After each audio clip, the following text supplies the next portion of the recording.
तो दोस्तों टाटा एलेक्सी ने अपने क्वार्टर वन के नंबर को डिस्क्लोज कर दिया है। तो चलिए देखते हैं क्या है क्वार्टर वन के नंबर्स के अंदर। डाटाबेस के लिए यहाँ पे लाख्स में दिया गया है, मैं आपको क्रोस में कन्वर्ट करके समझाता हूँ कैसे क्या हुआ है। और आईटी सेक्टर का ये पहली कंपनी है जो अपनी क्वार्टर वन के नंबर को डिस्क्लोज करने जा रही है। चलिए देख लेते हैं क्या है कंपनी के नंबर। तो देखिए पिछले क्वार्टर की बात करें तो पिछले क्वार्टर में कंपनी का टोटल रेवेन्यू जो कंपनी ने ऑपरेशन के थ्रू जनरेट किए थे अप्रोक्सीमेटली 940 करोड़ के आसपास। पिछले साल की बात करें तो 872 करोड़ के आसपास, जबकि अभी देखें तो बढ़ के 958 करोड़ कंपनी का जो रेवेन्यू है वो आपको जाता हुआ देख लो। तो साल से साल देखें तो साल से साल कंपनी के रेवेन्यू के अंदर एक अच्छी खासी तेजी आपको देखने को मिल रही है।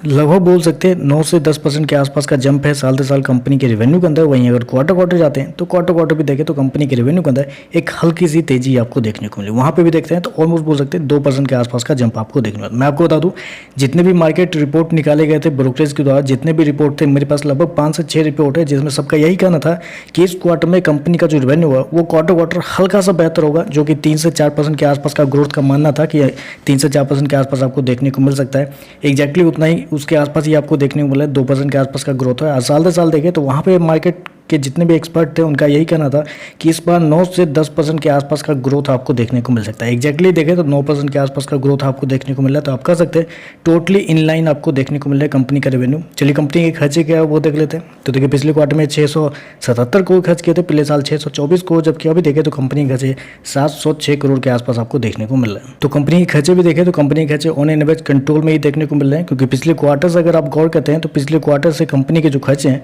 वो इस क्वार्टर में थोड़े से कंट्रोल किए गए, जो कि हालांकि मानना भी था अब कुछ ब्रोकरेज हाउस का कि इस क्वार्टर में कंपनी के जो एक्सपेंस है उसके ऊपर अच्छा खासा कंट्रोल आपको देखने को मिल सकता है। एग्जैक्टली वही होता हुआ देखने को मिल रहा है। चलिए प्रॉफिट क्या है पहले वो देख लेते हैं। तो देखिए पिछले क्वार्टर की बात करें तो पिछले क्वार्टर में 196 करोड़ के आसपास का प्रॉफिट था, पिछले साल 188 करोड़, जबकि अभी देखें तो कंपनी का जो प्रॉफिट है 184 करोड़ के आसपास आपको देखने को मिला है। तो साल दर साल देखें तो साल दर साल कंपनी का प्रॉफिट के अंदर लगभग बोल सकते हैं 2% के आसपास की गिरावट आपको देखने को मिल रही है। वहीं अगर क्वार्टर क्वार्टर जाते हैं तो क्वार्टर क्वार्टर भी कंपनी के प्रॉफिट के अंदर लगभग 6% के आसपास की गिरावट है। तो क्वार्टर क्वार्टर साल दर साल कंपनी का जो प्रॉफिट है वो आपको गिरता हुआ देखने को मिल रहा है, जो कि यहाँ पे थोड़ा सा निगेटिव है, ज़्यादा निगेटिव नहीं है, क्योंकि जितने भी ब्रोकरेज हाउस थे सबका यही कहना था कि इस क्वार्टर में कंपनी का जो प्रॉफिट है ऑलमोस्ट फ्लैट आपको देखने को मिल सकता है, कुछ चेंजेस आपको देखने को नहीं मिलेंगे। ऑलमोस्ट फ्लैट के आसपास का उम्मीद था कि 1 से 2% के आसपास की तेजी होगी, लेकिन यहाँ पे देखें तो कंपनी का जो प्रॉफिट है वो क्वार्टर क्वार्टर देखें तो 2% के आसपास गिरता, सॉरी साल दर साल देखें तो 2% के आसपास गिरता हुआ देखने को मिला है, और क्वार्टर क्वार्टर 6% के आसपास की गिरावट है। तो हल्का सा प्रॉफिट के मामले में देखें तो हल्का सा कमजोर आपको देखने को मिल रहा है।